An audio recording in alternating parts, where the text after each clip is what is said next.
तो भगवान की कथा का अधिकारी तो वही है जिसने काम, क्रोध, लोभ, मोह, मद, अहंकार को जीता है। लेकिन महाराज काम, क्रोध, लोभ, मोह, मद, अहंकार तो कभी मिटते ही नहीं है। बड़े बड़े संत मिटाना चाहा लेकिन खुद मिट गए। काम, क्रोध कभी मिटते नहीं है महाराज। अच्छा मैया बात समझ में आ रही है ना हमारी? कजू कह दो करे हाँ, समझ में ना आए तो और सरल करे। तो जो काम क्रोध है ना, क्रोध आना मतलब क्रोध यानी क्या होता है? गुस्सा। क्रोध और गुस्सा नहीं करना है, काबू पाना है। अब कछु मैया करे महाराज जी गुस्सा क्यों ना करें, बहू सब गड़बड़ कर देती है। गुस्सा तो आ जाती है। अच्छा सच बताना, बहू से दूध फैल गया, घी फैल गया और हमने गुस्सा कर दी तो घी वापस आ जाता है क्या? दूध वापस आ जाता है क्या? गुस्सा करके और हम जलाते हैं अपने आप को। तो भागवत की कथा ध्यान देना, काम, क्रोध, लोभ, मोह, मद, अहंकार इत्यादि। और ये जो बीमारी है ना काम, क्रोध, लोभ, मोह, मद, अहंकार वाली, ये बीमारी मिटने वाली बीमारी नहीं है, ये मन की बीमारी है। ये तो रहती ही रहती है महाराज। तो बोले ये बीमारी जो काम, क्रोध, लोभ, मोह, मद, अहंकार की बीमारी है तो ये मिटने वाली नहीं है। मिटाने वाले खुद मिट गए लेकिन ये कभी नहीं मिटी। जैसे कि हमारे जीवन में एक बीमारी आती है जिसका नाम है डायबिटीज। डायबिटीज माने शुगर। डॉक्टर के पास जाओ तो डॉक्टर यही कहता है महाराज शुगर है। तो बोले कैसे मिटेगी? बोले मिटने वाली नहीं है। तो बोले उपाय? बोले कंट्रोल में रहेगी। इसी तरह कंट्रोल में कब रहेगी? तो डॉक्टर कहता है दवाई खाओ समय पर और परहेज करो, यही कहता है।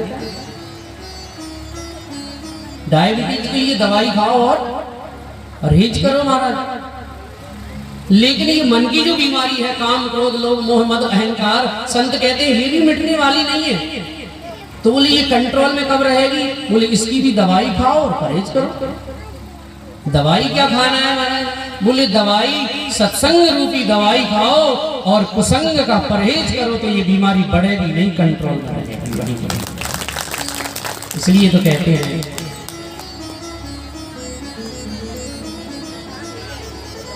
हरि दे मुख को संग तजोरे मन।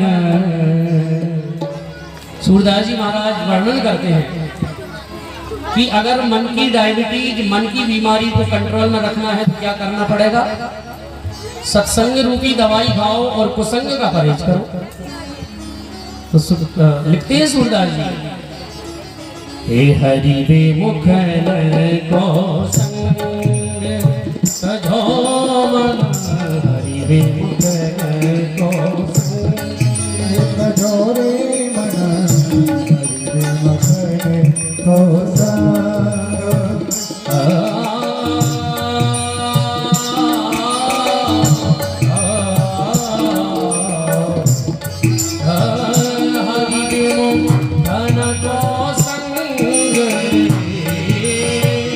हरि वे मुख को संग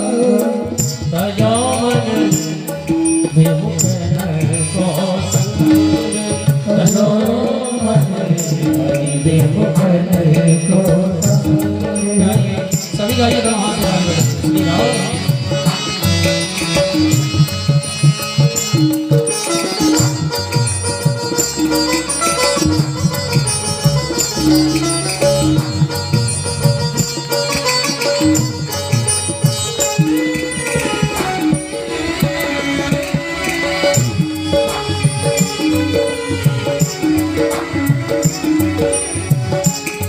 गज को कहा और गजाले बना।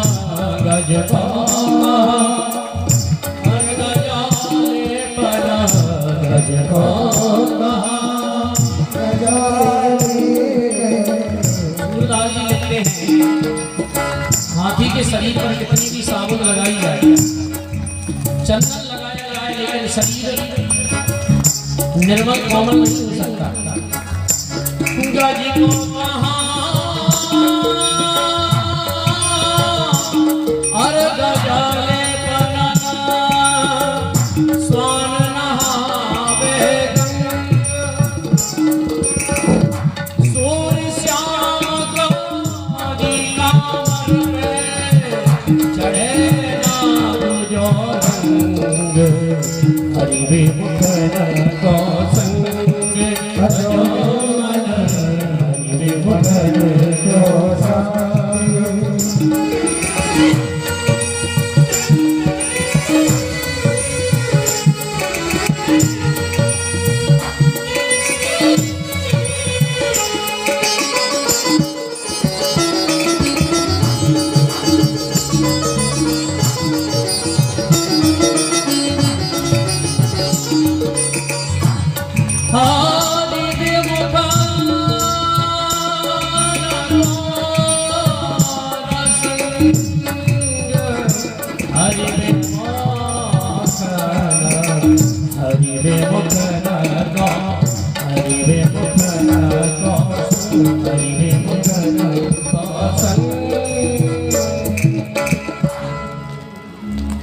जो मन हरि के मुख हो। तो मन की बीमारी को मिटाना है, काम क्रोध को कंट्रोल में रखना है, तो क्या करना पड़ेगा भैया? सत्संग सुनो, सत्संग। अब ये तो बड़ी कृपा है हमारे गौड़ महाराज की कि 7 दिन तक सत्संग हमें मिलेगा, लेकिन 8वें दिन से फिर बच्चों से कहना दरवाजे पे पहले रामायण होती थी, रामायण जी ये सत्संग है।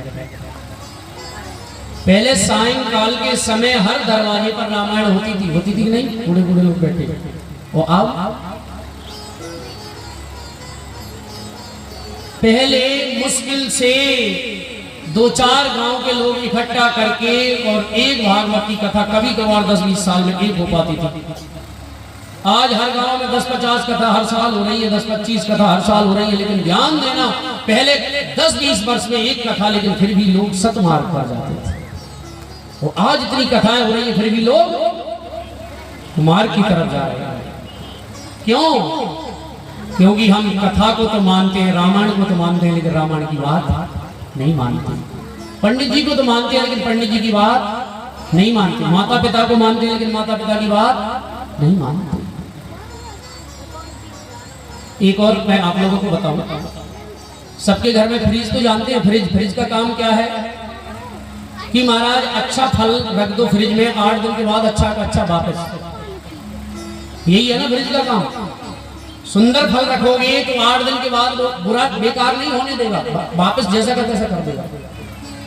इसी तरह भागवत रूपी भी फ्रिज जो सत्संग में आएगा, रामायण पढ़ेगा, मंदिर जाएगा, संतों का समागम करेगा, उसको भागवत रूपी फ्रिज बिगाड़ने नहीं देगा। और लेकिन उसी फ्रिज में, घर वाले फ्रिज में अगर हम सड़ा हुआ फल रख दें तो फ्रिज उसको ठीक कर सकता है? ध्यान देना, भागवत रूपी फ्रिज जो शरण में रहेगा, जो सत्संग सुनेगा, उसको बिगड़ने नहीं देगा, इस बात की गारंटी है। और बोली जो बिगड़ चुका है, जो गलत रास्ते पर जा चुका है, उसी सुधारने के लिए संसार में कोई फ्रिज बना ही नहीं है। वो भक्त